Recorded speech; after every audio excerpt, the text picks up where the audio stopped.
We were talking about the Tai Chi, right? So while we're Ron, you can ask the question. I'll just do the question.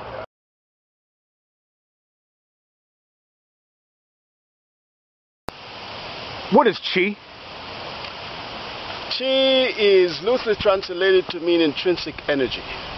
That's our inherent life force.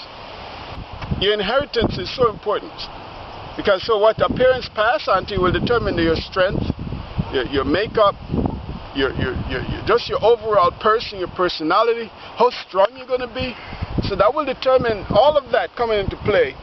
It behooves us to have like good diet, all of that stuff, because you're passing that inheritance on to your kid.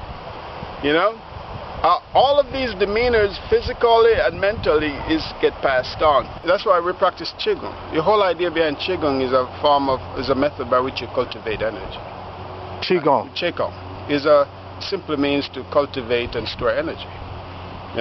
Loosely speaking. Naturally there are different types of Qigong. Based on what you're trying to accomplish. Like in the martial art, we practice Qigong because of combat. And that's where you hear the word Fa Jing, to issue energy. Because now that same energy that you use to heal, now you can use it to do damage with. Okay. You see, so it's the same thing. And most people get confused with the vocabulary. You see? The vocabulary and the terminology is what confuse a lot of people. You just think of it as life. Like the sun is Qi. You see? The sun is a form of Qi. It's the biggest Qi there is.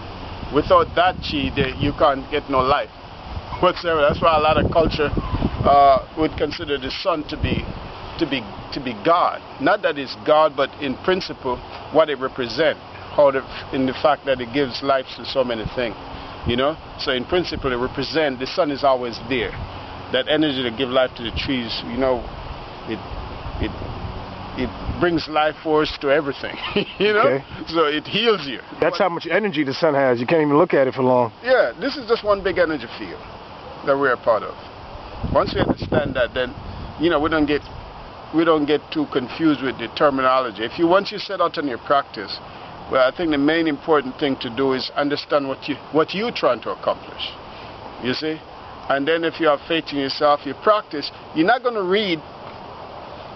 You can read to get information, but really what you're trying to do, whenever you read any books and whatever, is to confirm what you already experienced through your practice. And so the philosophy base then what we'll do is help to give you will help to foster your training. Okay. You see, that's the main thing, but there's nothing can replace practice and experience. You see? Right. We know for a fact that the Qi, once it builds in the body, it starts to permeate the bone marrow. Alright? The bone marrow starts to get stronger. Now the Qi, which now was very small at first, it starts to extend itself beyond the body. Now we call that an energy body.